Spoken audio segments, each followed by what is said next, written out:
Bismillahirrahmanirrahim. Assalamualaikum warahmatullahi wabarakatuh. Alhamdulillahirabbil alamin. Allahumma shalli ala Muhammad wa ala alihi wa ashabihi ajma'in. Amma ba'du.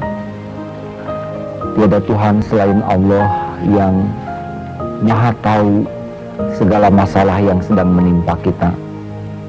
Dia tahu persis keadaan kita, lebih tahu daripada kita sendiri. Dan dia sangat tahu masalah yang sedang melilit, begitupun jalan keluar. Walaupun belum terbayang oleh kita, tapi Allah Maha tahu segala sesuatu yang belum terpikirkan. Oleh karena itu berbahagialah bagi orang yang memiliki masalah dan akrab dengan Allah. Karena dengan masalah ini insya Allah dia akan meningkat kematangan, kedewasaan, kearifan, bahkan kedudukannya di sisi Allah.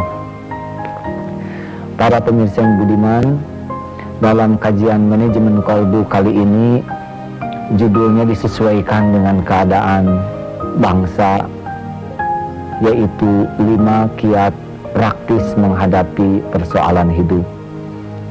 Kalau diperhatikan dari depan seperti ini, maaf ya para pemirsa yang hadir maupun yang ada di rumah, kelihatannya ada kesamaan, yaitu wajah-wajah ada masalah begitu ya. Wajah-wajah memiliki persoalan. Saya kira yang jadi masalah bagi kita bukan masalahnya. Yang menjadi masalah bagi kita adalah sikap terhadap masalah. Sekali lagi, sikap terhadap masalah.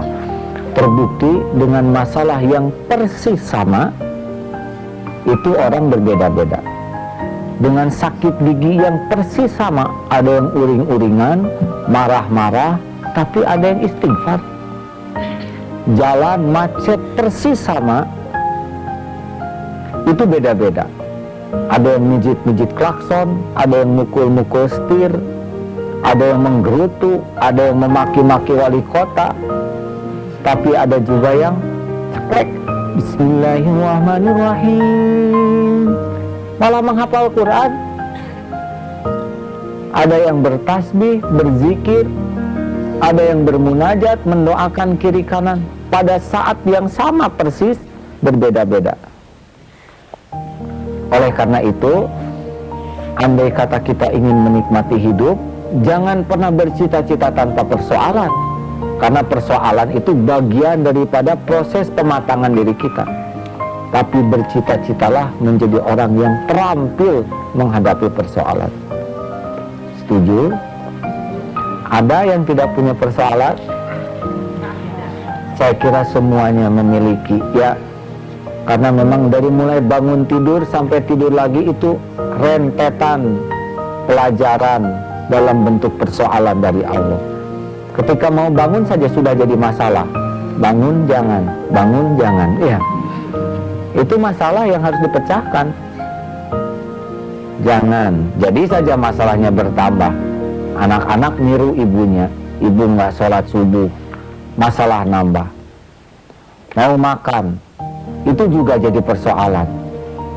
Mau pergi, persoalan. Bayangkan kalau kita tidak terampil, capek hidup ini.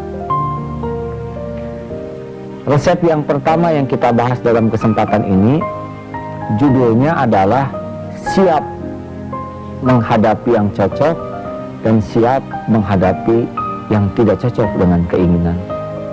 Apa sebabnya? Sebab dalam hidup ini tidak selamanya cocok dengan keinginan. Betul? Bahkan kalau mau jujur, lebih banyak tidak cocoknya daripada cocoknya. Bayangkan betapa menderitanya hidup kita kalau siapnya hanya siap yang cocok.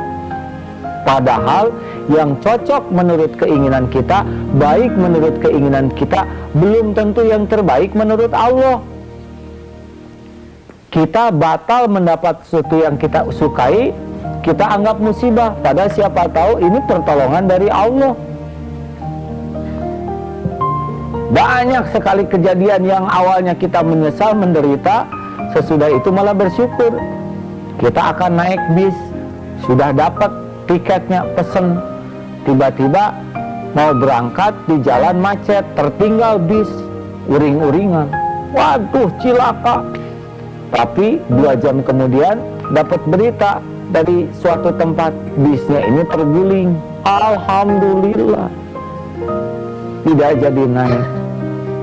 2 jam sebelumnya dianggap musibah, 2 jam sebelumnya dianggap nikmat. Punya anak dilamar, ternyata yang melamar ini membatalkan. Waduh, malu. Mau ditaruh di mana wajah mama? Mau ditaruh di mana wajah bapak? Kamu mempermalukan orang tua. Seminggu kemudian baca di koran, ditangkap seorang garong. Wah, ternyata dia. Beruntung.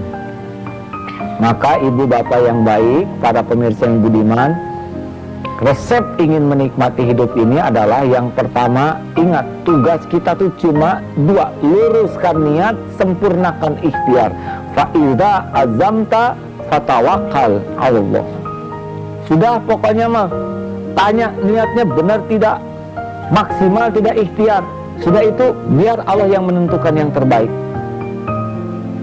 Anak mau UMPTN, psikotes boleh, luruskan niatnya mau apa, kuliah, bimbingan boleh, nggak punya dana nggak apa-apa, nggak bimbingan, maksimalkan, belajar maksimalkan, tahajud diterima tidak, bukan urusan papa mama. Urusan kita adalah meluruskan niat, menyempurnakan ikhtiar. Tidak diterima di perguruan tinggi terbaik, siapa tahu Allah punya rencana yang lain. Maaf para pemirsa, ini membuka sejarah sedikit ya. Ayah saya seorang tentara, Bu. Cita-cita saya dulu tuh mau masuk akabri, tapi tidak jadi karena kurang setengah senti. Dulu sakit hati dan kecewa sekali, tapi sekarang bergembira sekali. Katanya tidak jadi TNI, tapi kata orang jadi KIAI ya. Sebetulnya saya sendiri tidak merasa jadi kiai itu ya. Kalau saya jadi tentara, kalau ada umur ya mungkin paling top pangkatnya mayor. Teman-teman saya tuh mayor. Tapi dengan baret seperti ini, alhamdulillah jenderal juga banyak yang dengar sekarang. Kalau jadi mayor paling mempan ke kapten, betul tidak? Tapi baret seperti ini bisa mempan ke jenderal. Wallahu a'lam. Dulu sedih, sekarang gembira. Ternyata yang buruk menurut kita belum tentu buruk menurut Allah. Dalilnya wa asa an takrahu syai'an wa huwa khairul lakum. Bisa jadi engkau tidak menyukai sesuatu padahal baik menurut Allah bagimu. Wa asa an tuhibbu syai'an wa huwa syarrul lakum. Bisa jadi engkau menyukai sesuatu padahal jelek menurut Allah. Wallahu ya'lamu wa antum la ta'lamun. Allah Maha tahu dan kita nggak ada apa-apanya lah pengetahuan kita. Maka orang yang banyak kecewa itu banyak yang sok tahu. Anak dilamar siap, Bu, siap jodoh, siap batal. Sebab yang melamar belum tentu yang terbaik. Ternyata menjelang pernikahan batal. Alhamdulillah nah, alhamdulillah mah memang sakit. Nah iya alhamdulillah. Kenapa alhamdulillah? Siapa tahu dia tidak termasuk yang cocok dengan doa kita. Bukankah kita minta jodoh terbaik untuk anak? Sekarang batal, mungkin ini diijabah doa kita. Melamar pekerjaan, saya sudah habis 40 lamaran, kesana sini nggak diterima, karena mungkin tempat kerjanya belum tentu cocok dengan harapan kita. Siapa tahu, tapi kan itu tempat basah. Justru yang tenggelam itu di tempat basah. Jarang tenggelam di tempat kering, betul ya. Musim mutasi, nggak usah pergi ke dukun, dukun aja bingung ya. Sudah istiqoroh, terserah ya Allah. Kedudukan mana saja terserah padamu. Engkau yang tahu potensi saya, engkau yang tahu kemampuan saya, engkau yang tahu kualitas keimanan saya menghadapi godaan. Berikan kepada saya kedudukan jabatan yang membuat engkau ridho. Gak apa-apa gaji pas-pasan, yang penting pas butuh ada, itu sudah hafal ya. Para pemirsa juga sudah hafal. enak. Maka jangan bebani diri kita oleh hasil. Beban kita adalah selalu menjaga niat dan selalu meluruskan ikhtiar. Kenikmatan bagi kita bukan hasil, tapi kenikmatan kita adalah proses yang selalu ada di jalan Allah. Ya, ini musim haji, tidak ada jaminan yang sudah daftar akan berangkat. Siap berangkat atau tidak. Ada kejadian menjelang berangkat terpleset di WC, pingsan 5 hari, kapal sudah pergi. Bagaimana? Saya sudah syukuran, saya sudah daftar, apa yang rugi? Niat sudah jadi amal, manasik jadi amal, bayar jadi amal, syukuran jadi amal. Hanya masalah belum berangkat. Kan tidak berangkat sekarang bukan berarti tidak berangkat selama-lamanya. Mungkin ditangguhkan oleh Allah supaya fisiknya lebih kuat, ilmunya lebih luas, imannya lebih mantap, jadi lebih mabrur. Setahun ini kan tidak rugi. Makanya jangan sok tahu dalam hidup ini. Kita ini ya siap menghadapi apapun. Dolar mau 10.000, mau 200.000, tidak apa-apa, karena pusing juga tidak menyelesaikan masalah ya. Dan tidak punya lagi dolarnya ya. Iya, ada jaminan dari Allah, tidak ditentukan dolar, Bu. Memangnya Allah karunianya terpengaruh dolar? Tapi kan bagaimana keadaan bangsa kita? Kalau orang-orangnya soleh semua, Masya Allah, gajah saja gemuk-gemuk, gak terpengaruh dolar. Saya lihat ikan paus itu ya sekali mangap, waduh, tapi nggak kurus. Maha kaya Allah Subhanahu wa Ta'ala. Nah, oleh karena itu mudah-mudahan dari uraian ini ada pemirsa di rumah atau pendengar yang akan memberikan masukan atau pertanyaan, silakan. Siap tentang apa saja kira-kira nih yang biasa harus kita siapkan? Siap panjang umur, siap pendek umur, siap sehat, siap sakit, siap punya, siap tidak punya. Ya, baik. Saya mau punya pengalaman yang tadi yang minggu lalu. Oh, PR lupa. Ya, maaf. Siap ingat, siap lupa. Ya, baik. Ya. Jadi pengalaman saya mendidik anak, saya selalu menganggap anak itu sebagai teman. Jadi dia selalu cerita apa aja ke saya, walaupun kadang-kadang bikin deg-degan, jadi cerita gitu. Maksudnya deg-degan? Kadang-kadang suka agak serem-serem gitu. Oh begitu ya. Apa hasilnya kalau keterbukaan begini? Jadi seperti teman jadinya. Dan saya bicara selalu lembut, insya Allah, terus anak-anak juga lembut selalu bicaranya gitu. Jadi akrab dan lebih bisa menyelesaikan masalah ya. Akrab sekali, alhamdulillah jadinya. Alhamdulillah ya, ini namanya biar lambat asal selamat ya. Harusnya tadi saya itu awal ya, maklum, maaf ya. Baik, tentang persiapan menghadapi hidup ini. Iya. Ya, tentang boleh sedikit ya. Siap menghadapi yang cocok dan yang tidak cocok. Itu barangkali ada tahapannya untuk menuju siap itu atau tidak. Sebab bagi orang-orang yang barangkali tingkat keimanan atau ma'rifat kepada Allahnya yang belum bagus, itu rada susah untuk menerima semua keadaan yang terjadi. Ya, tahapan nggak? Baik, benar ya, kesabaran, ridho, ikhlas itu berbanding lurus dengan tingkat keimanan. Orang-orang itu biasanya kalau sudah punya keinginan tuh, maka seakan-akan keinginan itulah yang terbaik bagi dirinya. Bagusnya kalau kita punya keinginan, misalkan kita mau ganti mobil, wah kan takut keburu, ini misalkan mobil satu-satunya di showroom, takut keburu dibeli orang. Tanamkan di hati, kalau mobil ini baik untuk kita, mudah-mudahan tidak jadi ujub, manfaat tidak diperbudak, mudah-mudahan jadi. Tapi kalau kira-kira mobil ini bagus, akan bikin ujub, akan diperbudak, karena spare partnya mahal, ya Allah silahkan saja. Kita berangkat ke showroom, ya, tapi dengan mental siap ada dan tiada. Ketika tidak ada, alhamdulillah pertolongan Allah, ya. Daripada kita punya mobil bagus malah disiksa, lebih baik punya mobil bagus tidak disiksa, ya. Tapi kalau tidak punya, lah banyak angkutan umum, betul tidak? Tidak usah bayar pajak kalau angkutan umum, ya. kecuali bayar ongkos. Jadi memang kalau punya keinginan dari awal tuh dilatih, jangan sampai kita tuh seakan-akan keinginan kita itu yang terbaik. Ya, baik, ada lagi yang punya pengalaman, silakan.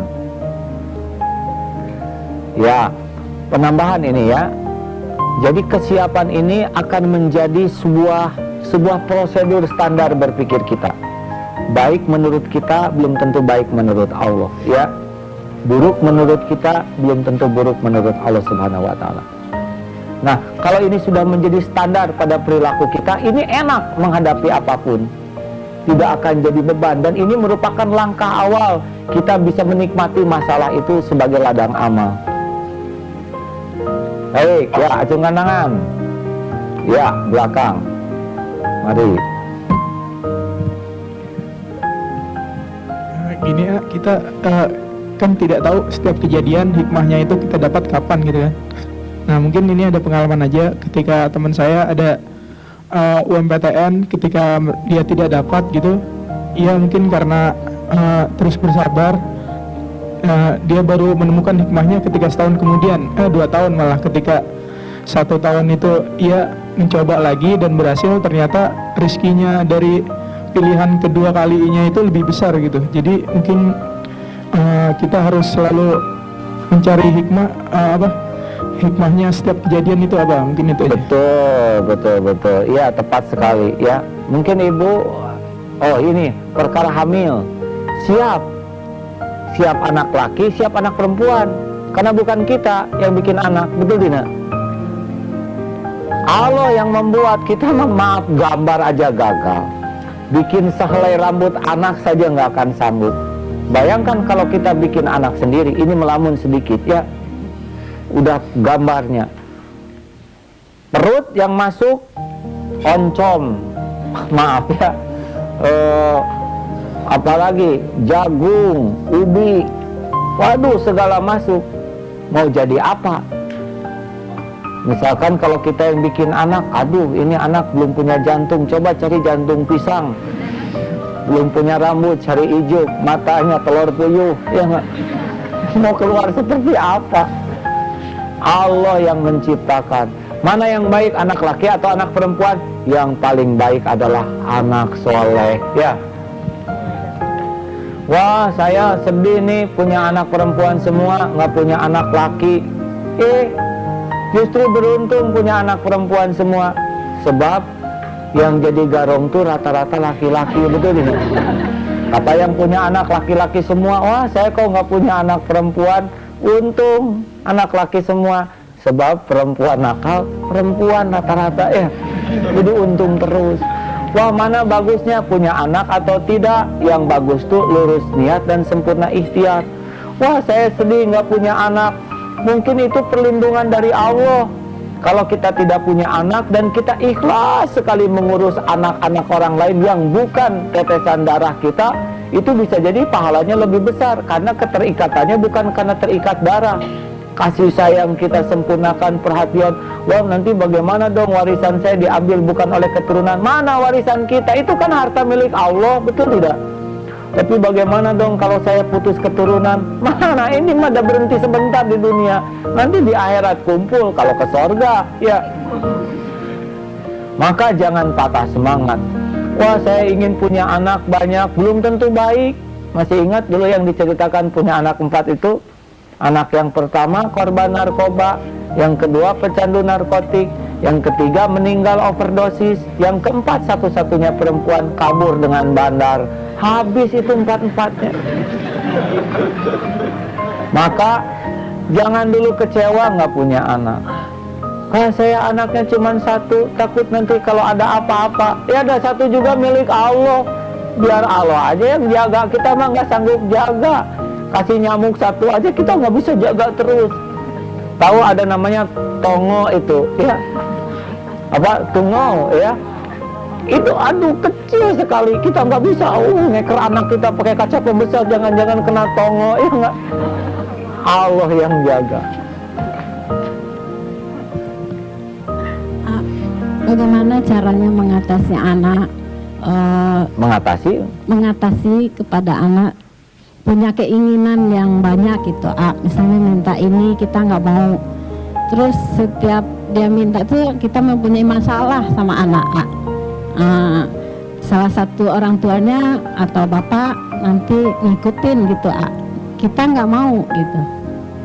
Jadi gimana cara mengatasi anak punya keinginan, kita terapkan kepada anak supaya dia ngerti gitu, jadi nggak bermasalah di rumah tangga. Baik.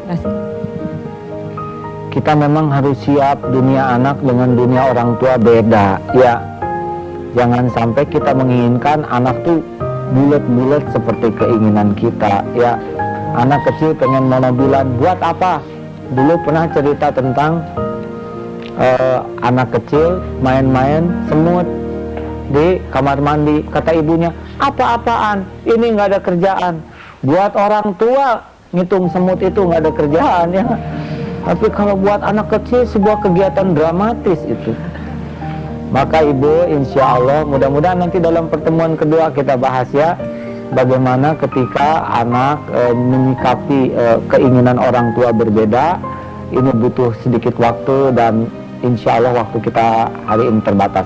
Namun jangan risau para pendengar yang budiman, para pemirsa, maaf, kita akan berjumpa pada kesempatan yang akan datang dengan bab ridho. Ini kunci ya. Hari ini siap dan besok ridho ya. Latihannya sekarang, kalau punya keinginan jangan diperbudak keinginan dan siap. Siap terjadi, siap tidak terjadi. Karena rezeki kita adalah meluruskan niat dan menyempurnakan ikhtiar. Baik, kita akan akhiri dengan doa.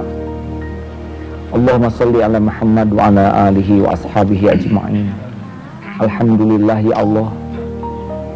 Wahai Allah yang Maha Agung, jangan biarkan dunia ini menyilaukan dan memperbudak kami, melainkan titipkan kepada kami dunia yang bisa menjadi bekal kami dekat denganmu, dunia yang membuat hidup kami bermanfaat bagi umatmu. Ya Allah, lindungilah kami dari keinginan yang menistakan dan memperbudak diri ini. Karuniakanlah kepada kami keinginan yang membuat kami dekat denganmu. Ya Allah, jadikanlah kami menjadi orang yang selalu merindukan kedudukan di sisimu. Titipkan kepada kami apapun yang membuat kami semakin ridho kepadamu dan semakin diridhoi olehmu. Wahai yang Maha Menatap, karuniakan kepada kami sisa umur yang terpelihara dari kenistaan, terpelihara dari kefakiran, terpelihara dari kemaksiatan, terpelihara dari apapun yang akan menjauhkan kami darimu. Ya Allah, berkahilah pertemuan kami ini.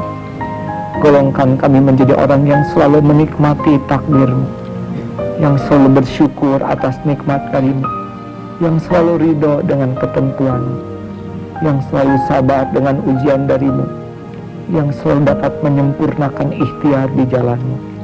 Rabbana atina fid dunya hasanah wa fil akhirati hasanah wa qina azabannar. Walhamdulillahi rabbil alamin. Demikian para pemirsa yang budiman, semoga kita lebih siap menghadapi apapun yang akan terjadi sepanjang Allah meridhoi kita. Wassalamualaikum warahmatullahi wabarakatuh.